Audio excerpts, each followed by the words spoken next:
अऊज़ु बिल्लाहि मिनश्शैतानिर्रजीम बिस्मिल्लाहिर्रहमानिर्रहीम क़ाल अल्लाहु तबारक व तआला फ़िल क़ुरआनिल मजीद वल फ़ुरक़ानिल हमीद अल्लज़ीना आतैनाहुमुल किताब यतलूनहु हक़्क़ तिलावतिहि सदक़ल्लाहुल अज़ीम व क़ाल रसूलुल्लाहि सल्लल्लाहु अलैहि वसल्लम ख़ैरुकुम मान तअल्लमल क़ुरआन व अल्लमह सदक़ रसूलुल्लाहि सल्लल्लाहु अलैहि वसल्लम। अस्सलामु अलैकुम व रहमतुल्लाहि व बरकातुहू। उम्मीद है कि तमाम ही अहबाब खैर व आफ़ियत से हैं। अल्लाह जल्ल शानुहु ने कुरान में इरशाद फरमाया कि हमने जिनको ये किताब अता फ़रमाई है वो इसकी इस तरह तिलावत करते हैं जो तिलावत करने का हक़ है। तो मौज़ूद सामीन, हक़ तो जो कुरान का है वो इसी तरह ही अदा हो सकता है जैसा अल्लाह जल्ल शानुहु ने हुज़ूर पुरनूर सरवर कायनात सल्लल्लाहु अलैहि वसल्लम पे नाजिल फरमाया है और आप सल्लल्लाहु अलैहि वसल्लम ने उसकी जो तालीम है वो सहाबा इकराम को अता फरमाई। सहाबा ने आगे ताबईन तबा ताबईन और सिलसिला इला क़यामत तक ये जारी रहेगा। और वो मारूफ़ तरीका कौन सा है कुरान को पढ़ने का, वो है तजवीद के साथ कुरान पढ़ना। और हुज़ूर पुरनूर सरवर कायनात सल्लल्लाहु अलैहि वसल्लम ने बहुत ही बेहतरीन और प्यारी फ़जीलत अता फरमाई है कि आप सल्लल्लाहु अलैहि वसल्लम ने इरशाद फरमा दिया कि तुम में से बेहतरीन वो शख्स है। ये बुखारी के हदीस मुबारक है। हज़रत उस्मान बिन अफ़्फ़ान रज़ियल्लाहु तआला अन्हु इसके रावी हैं कि आप सल्लल्लाहु अलैहि वसल्लम ने इरशाद फरमाया कि तुम में से बेहतरीन शख्स वो है जो कुरान सीखे और दूसरों को सिखाए। तो अल्लाह ताला ने अल्हम्दुलिल्लाह हमसे ये खिदमत ली और हमें ये मौका अता फरमाया कि हम कुरान को सीख भी रहे हैं और अल्हम्दुलिल्लाह सुम्मा अल्हम्दुलिल्लाह इसको सिखाने की कोशिश भी कर रहे हैं। तो मौज़ूद सामीन, उन वालिदैन के लिए भी बहुत बड़ी खुशखबरी है। हुज़ूर पुरनूर सरवर कायनात सल्लल्लाहु अलैहि वसल्लम के ज़ुबान अक़दस से मजमा ज़वाइद में हदीस मुबारक लिखी हुई है कि हज़रत अनस बिन मालिक रज़ियल्लाहु तआला अन्हु बयान फरमाते हैं कि आप सल्लल्लाहु अलैहि वसल्लम जिनके ऊपर ये हक़ और सच किताब नाजिल हुई है कि आप सल्लल्लाहु अलैहि वसल्लम ने इरशाद फरमाया कि जो शख्स अपने बेटे को नाज़रा कुरान पढ़ना सिखाता है, नाज़रा यानी कि हिफ़्ज़ नहीं करवाया, सिर्फ़ वो देख के कुरान को पढ़ सकता है, उसके अंदर वो अहलियत पैदा हो जाती है कि नाज़रा के साथ पढ़ सके, तो अल्लाह जल्ल शानुहु उसके पिछले और अगले गुनाह माफ़ फरमा देता है। और ज़िम्नन यहाँ पे एक गुजारिश ये भी कर दूँ कि जहाँ पे भी अहादीस में मुतलकन गुनाहों की माफ़ी की बात आती है तो वहाँ पे उससे मुराद सगीरा गुनाह होते हैं, क्योंकि जो कबीरा गुनाह हैं वो तो अल्लाह जल्ल शानुहु के माज़ फ़ज़ल से भी मुआफ़ हो जाते हैं और फिर आप सल्लल्लाहु अलैहि वसल्लम की शफ़ाअत जो है वो कबीरा गुनाह करने वालों के लिए होगी।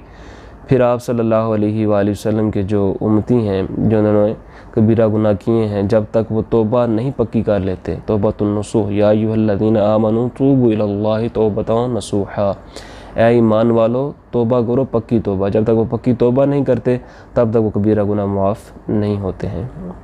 तो इससे मुराद ये है कि उस बंदे के सगीरा गुनाह माफ़ होते हैं।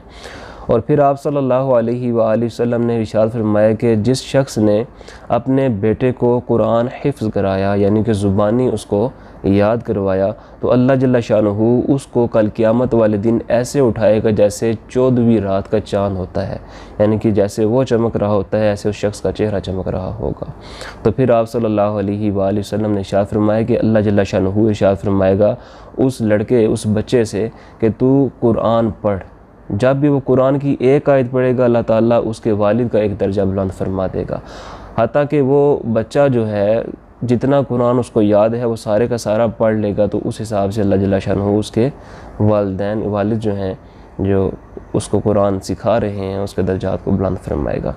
तो मौज़ूद सामीन, अपने बच्चों को उनकी तालीम व तरबियत में ख़ास तौर पे दीनी हवाले से दुनिया में तो हम अल्हम्दुलिल्लाह हर बंदा ही जो है वो मुलव्वस है। हमारी फ़ितरत में ये चीज़ शामिल हो गई, जैसे रोटी खाना हमारी फ़ितरत में शामिल है, रोटी के बगैर गुजारा नहीं होता। ऐसे हमारी एक तरतीब ये बन चुकी है कि हम बच्चों को स्कूल कॉलेज यूनिवर्सिटी जो है वो तरतीब के साथ पूरी मेहनत ज़ौक़ शौक़ साथ भेजते हैं, लेकिन वो हमारी दुनियावी मुस्तक़बिल की खातिर होता है। उखरवी मुस्तक़बिल जो है वो आखिरत का, वो आप अगर कुरान के साथ मुंसलिक रह के दुनिया में रह कर, दुनिया भी ज़रूरी है लेकिन दुनिया और आखिरत में भलाई ज़्यादा ज़रूरी है। तो इसलिए कुरान जो है अपने बच्चों को भी सिखाएं, पढ़ाएं। और अगर आपके 2-4 बच्चे हैं, अल्लाह उनको आफ़ियत और लंबी ज़िंदगी अता फरमाए, उनमें से एक जो है वो अल्लाह की राह में आप दे दें, जो आपके लिए सदका जारिया का सबब बने। तो मौजूद सामीन, आज अल्हम्दुलिल्लाह हम जो है पहले लेसन का 5वां हिस्सा शुरू करेंगे। अभी तक हम जो खुलासा कलाम पेश करें, आपके खुशगुजार करें, तो वो ये है कि हमने आर्टिकुलेटर्स जो हैं, मखारिज हैं, हरूफ के निकलने की जगहों की जो बात है वो की, और फिर उसके बाद अल-मुफ़रदात जो पहला सबक है, हमारा पहला लेसन है, उसकी तरफ हमने नज़र की। तो वहाँ पे हमने देखा कि कुछ हरूफ पुर पढ़े जाते हैं जिनको हरूफ मुस्तालिया कहते हैं, मोटे पढ़े जाते हैं, जिनकी तादाद 7 है। तो इसी तरह बाज़ जो हरूफ हैं वो अक्सर उनमें बारीक पढ़े जाते हैं, रा के सिवा वो अब कभी बारीक होता है और कभी पुर पढ़ा जाता है। तो मौजूद सामीन, कल तक हमने तकरीबन बा से लेके रा तक पढ़ लिया था। तो मुख्तसर सा वक़्त और उस एतबार से मुख्तसर सी प्रैक्टिस, बाकी आपने मेहनत खुद करनी है। ये बार बार आपकी गोशगुजार करता हूँ ताकि आपके जहन में ये बात बैठ जाए कि मेहनत वाकई आप नहीं करनी है, ठीक है। तो अभी प्रैक्टिस करते हैं, पढ़िए साथ मेरे आप ही। अलिफ, बा, ता, सा, जीम, हा, खौ, दाल, ज़ाल, रा। तो मौजूद सामीन, ये थी आपके लिए प्रैक्टिस और रिवीजन। और आज के जो हमारे नए लेटर्स हैं जो हमने शुरू करने हैं, उनमें से जो पहला हरफ है वो है ज़ा। रा की तरह ही आपको उसका नज़र आ रहा होगा कि स्ट्रक्चर है बज़ाहिर, लेकिन इसके ऊपर एक डॉट पड़ा हुआ है, एक नुक्ता है जो कि इसके नाम को बदल देता है, और उसका नाम है ज़ा।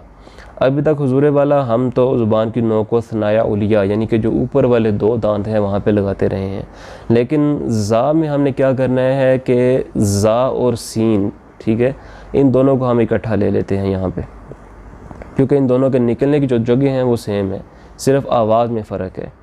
आवाज़ें मुख्तलिफ हैं, निकलने की जगह वो एक जैसी है। और इसमें जो है एक सिफत पाई जाती है इन दोनों हरूफ में, ज़ा और सीन में, उसको कहते हैं सफ़ीरिया। ये एक स्पेसिफिक नेम है इसके लिए। वो ये है कि इसमें सीटी की सी आवाज़ आती है, ज़ा, सीन। लेकिन आपने ज़ाल पढ़ा था, ज़ाल, उसमें हमें ये आवाज़ नहीं थी, क्योंकि वो सिफत जो सफ़ीरिया नाम की है उसमें नहीं पाई जा रही है। वो सिर्फ सिफत किस में है, ज़ा और सीन में मौजूद है। एक और हरफ आगे आएगा, उसकी हम बाद में बात करेंगे। तो मौजूद सामीन, जो ज़ा है और सीन है, ये निकालते वक्त आपने इसका जो मखरज है बखूबी समझ लेना है, बिल्कुल आसान है। वो ये है कि ज़ुबान की नोक को सनाया सुफला, जैसे हमने 4 दांतों की बात की थी, सनाया की, 2 ऊपर वाले सामने के 2 दांत और 2 नीचे वाले सामने के 2 दांत, इनको सनाया कहते हैं। जो ऊपर वाले 2 दांत हैं उनको सनाया उलिया, और नीचे वाले 2 दांतों को सनाया सुफला कहते हैं।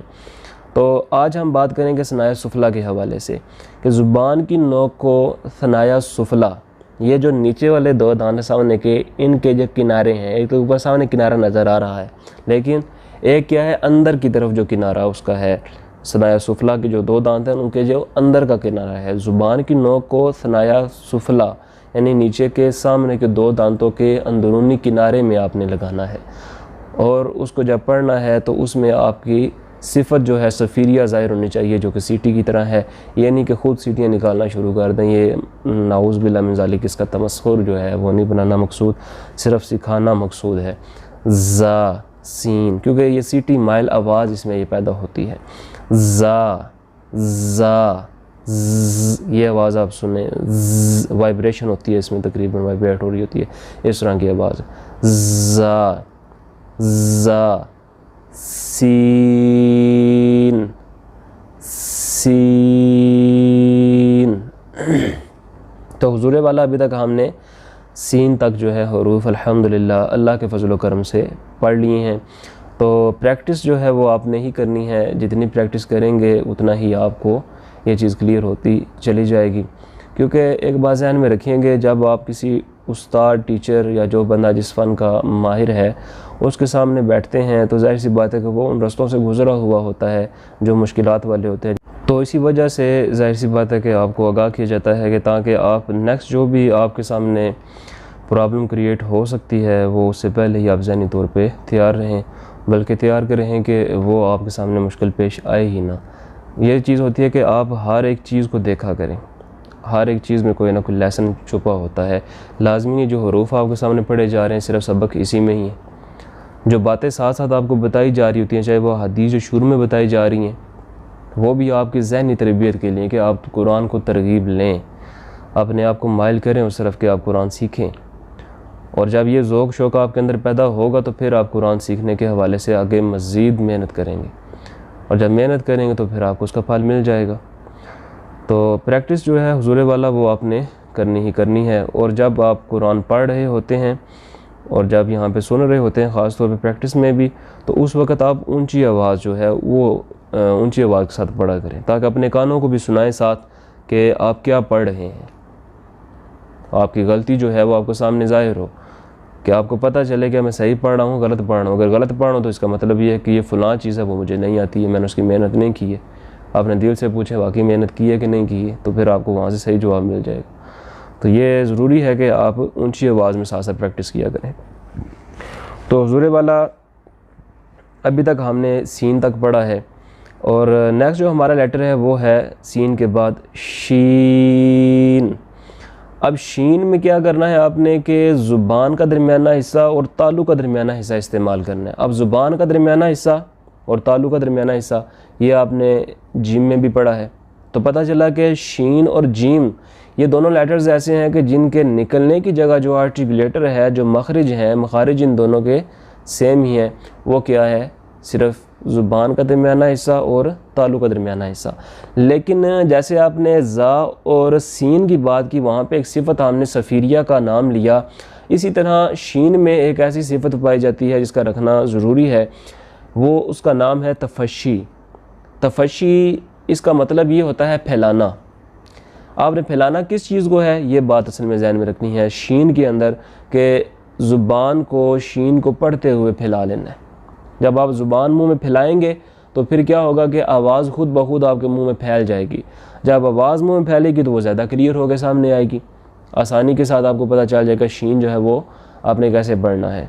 शीन ये तो बारीक हुआ, शीन ये आपको फ़र्क बता दिया कि बारीक और जो फैला अगर जाए फैला दिया जाए अगर ज़ुबान को, तो फिर क्या फ़र्क है। तो हुज़ूर वाला ज़ुबान का दरमियाना हिस्सा और तफ़शी जो सिफत इसमें पाया जाता है उसको हमने ज़हन में रखना है। ज़ुबान का दरमियाना हिस्सा और तालु का दरमियाना हिस्सा शीन में अदा करेंगे और ज़ुबान को मुंह में फैलाएंगे। ये है शीन का मखरज। आगे जो हरफ है हमारा वो है सौद, आखिरी हरफ इंशाल्लाह आज के लेसन का। अब इसमें आपने ये बात ध्यान में रखनी है कि सौद में क्या है कि ज़ा, सीन और सौद ये तीनों हरूफ ऐसे हैं जिनका मखरज जो है, आर्टिकुलेटर है, जो निकलने की जगह है वो एक ही है, वो सेम है। वो क्या है?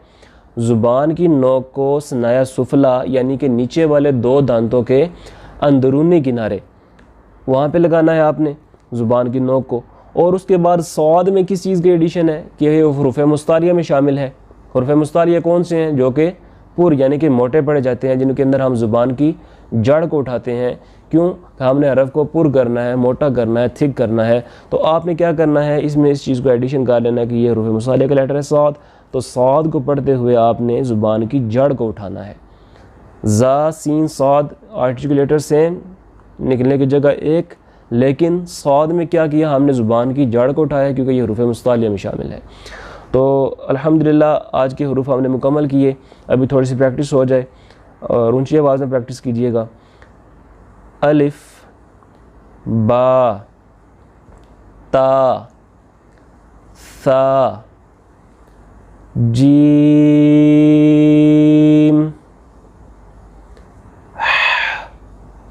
ये आवाज़ शुरू की है, प्रैक्टिस के लिए बताइए।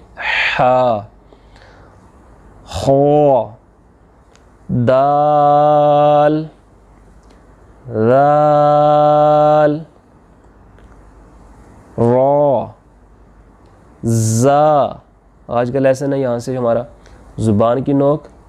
अब ज़ा, सीन, सौद ये तीनों लेटर्स जो हैं उनका मखरज एक है, निकलने की जगह एक है, सेम है।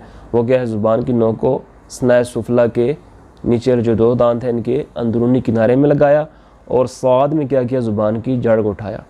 पढ़िए ज़ा, सीन, सौद, इन तीनों को इकट्ठा कर दिया हमने। हालांकि शीन जो है वो पहले आता है सौद से, लेकिन आसानी के लिए आपको समझाने के लिए बात की। शीन ज़ुबान का दरमियाना हिस्सा और तालु का दरमियाना हिस्सा, जीम और शीन दोनों का सेम मखरज, लेकिन शीन में हमने क्या किया, ज़ुबान को फैला लिया, तफशी की सिफत इसमें ज़ाहिर की, तो आवाज़ मुँह में फैल जाएगी। शीन। उम्मीद है कि आज का लेसन तमाम अहबाब को बखूबी समझ आ चुका होगा, और अगर कोई बात समझ में ना आए तो डिस्क्रिप्शन में आपके लिए नंबर भी मौजूद है, आप व्हाट्सएप भी कॉल कर सकते हैं, मैसेज कर सकते हैं, पूछ सकते हैं, और कोशिश करें कि ख़ुद भी इस चीज़ को, कार खैर को सीखें और सीख कर औरों तक पहुंचाने की कोशिश करें। और ये जो लिंक दिया जाता है उसको आगे शेयर करें, ताकि कोई भी आपका अजीज़ है जो अकारब है आपके, वो भी कुरान सीखें और आपके लिए और मेरे लिए दुनिया और आखिरत में सवाब जारिया का सबब बने। आमीन व मा अलैना इल्लल बलागुल मुबीन। सदका जारिया समझकर शेयर ज़रूर कीजिएगा। जज़ाकल्लाह खैर व अहसनल जज़ा।